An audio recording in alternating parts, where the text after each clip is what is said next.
Welcome to Understanding Buddhism in America. My name is Mike, and I am back. It's been a long time since my last podcast, and I want to start by saying I'm sorry for leaving so abruptly. I've been going through a bit of drama, and truth be told, I didn't know if I wanted to come back and continue, until I started reading the comments and the emails sent to me asking for more. So thank you to Tim, Simon, Frank, Kara, Scott, Chris, Jack, Mike, Charity, Ryan, Brad, Vivier, and Jesse, all for supporting me. You're the ones who really brought me back. I'm going to try and make this podcast a once-a-week thing now, and I'm not going to stop, so for as long as I have a voice, you'll get plenty more. When I left off, we were on part 2 of the story of Buddha, and even though it's been the longest cliffhanger in podcast history, I want to hold off for one more podcast before we start part 3. Today, I want to talk about the reason that brought me back. And that reason is God. Whoa. God? What is this? I thought this was a Buddhist podcast. Well, it is a Buddhist podcast, but I believe every person at some point will question their understanding of the universe by asking, what about God? So, let's take some baby steps. A lot of people like to start talking about God by asking whether or not God exists, but I think that's a mistake.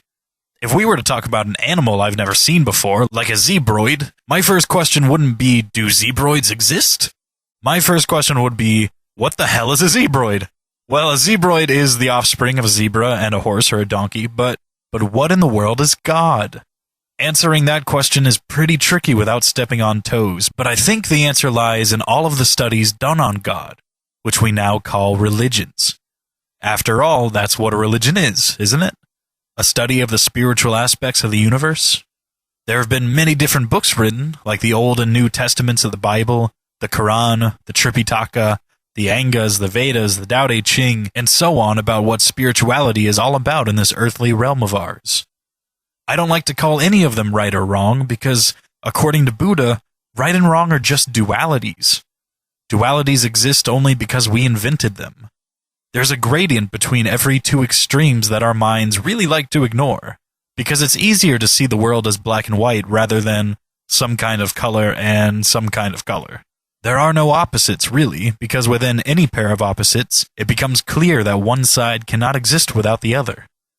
Without wrong, there is no right. Without bad, there is no good. So let's not get tangled up in the silly vocabulary of right and wrong, that we're just dying to mentally write about everything. Instead, let's just see what all these religions actually say about God.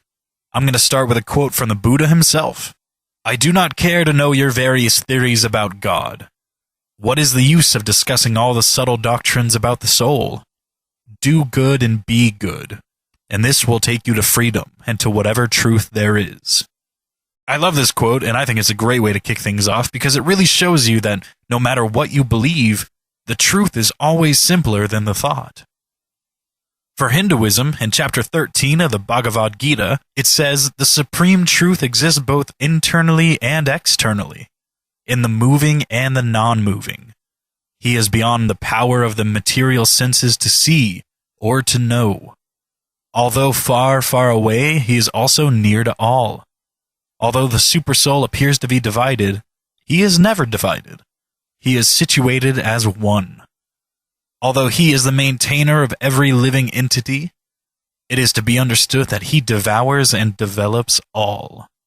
So basically, if you're following along trying to imagine what these words describe, you figure out pretty much instantly that it's impossible. That's what infinite is. It's unimaginably large. Our minds can't even comprehend the number of bugs that live in the earth below our feet, let alone every living entity. In Hinduism, God created this world in the same way you might create a dream if you had the time and the power. When you dream, everything you experience in that dream is you. You created it all. When you wake up, you go away, and it all disappears. If you had complete control over your dreams, what would you dream about? First, you'd probably dream about all the things you love, right? But that would get boring pretty fast. So then maybe you'd add in some dream danger to make it more exciting. Maybe you'd reenact some of your favorite action movies. But eventually that would get old too because you'd always know you were dreaming and you were never really in any danger. So in order to really experience a dream, you have to make yourself forget you're dreaming. Only then will everything feel real. For Taoism, the Book of Lao Tzu says, a foreigner imbued with Christian ideas naturally feels inclined to substitute for the Tao the term by which he is accustomed to denote the supreme being, God. But this is only admissible if he is prepared to use the term God in a much broader sense than we find in either the Old or the New Testament. That which chiefly impresses the Taoist in the operations of nature is their absolute impersonality. The inexorable law of cause and effect seems to him equally removed from active goodness or benevolence on one hand, or malevolence on the other. The idea that God or the Tao or Buddha or whatever other little names we make up and try to write on infinity exist without personality, without being good or bad, makes way more sense to me personally, because infinity is everything. Infinity is good and bad. It's always right in front of your face and always surfing the edge of the universe, should such a thing really exist. But this doesn't sound very Western, does it? In the Bible, God has a very distinct personality. He talks to people, he destroys evil, and he tests people's faith. But what else does the Bible say? In Isaiah 45, God says, I am the Lord, and there is no other. Besides me, there is no God. I will gird you, though you have not known me, that men may know me from the rising to the setting of the sun, that there is no one besides me. I am the Lord, and there is no other, the one forming light and creating darkness, causing well-being and creating calamity. In John chapter 1, it says, through him all things were made. Without him nothing was made that has been made. So God created everything, good and bad. And essentially, everything that has been made through God.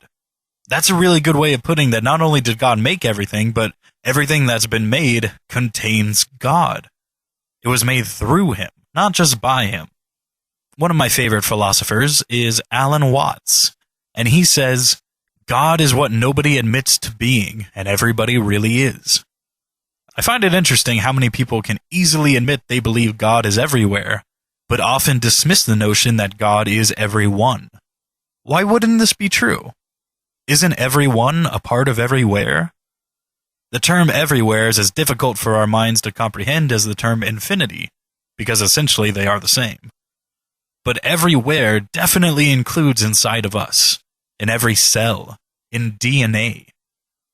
I think people have a hard time with this because we tend to think of things we see as created.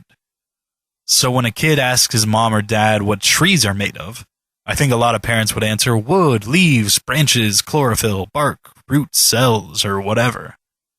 But not many parents would simply say trees aren't created, they just grow.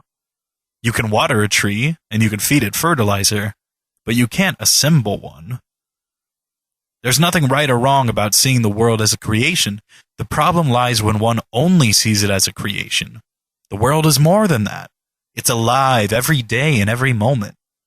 The difference is subtle, but it's a birthplace for ignorance and intolerance. If everyone in the world admitted, no matter what the religions or creeds, that there is something spiritual and wonderful inside of everything in this universe, then it wouldn't really matter where exactly you thought God was located, or whether or not you believed in God at all.